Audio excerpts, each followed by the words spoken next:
का हो चाचा, आजकल तू कैसे बहुत परेशान है?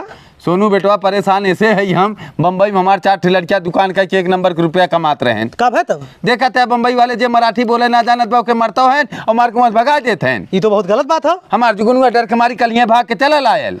महाराष्ट्र वाले पहले अपने बाप दादा जाए पूछे, यूपी बिहार झारखंड के अगर मजदूर नहीं गए होते हुए तो उन लोग खाए भी ना मर जाते। तो सही कहा थे भैया, अपने एके हम भेजवैया रे झिंगना के, अब एके भेजम ना हुए हम। सबसे बड़ी कमी चाचा अपनी के यहाँ उत्तर प्रदेश बिहार और झारखंड के मुख्यमंत्री और मंत्री के अपनी के यहाँ खुद रोजगार की व्यवस्था करे के चाहिए। हम लोग क्या करें दूसरे प्रदेश में जाओ?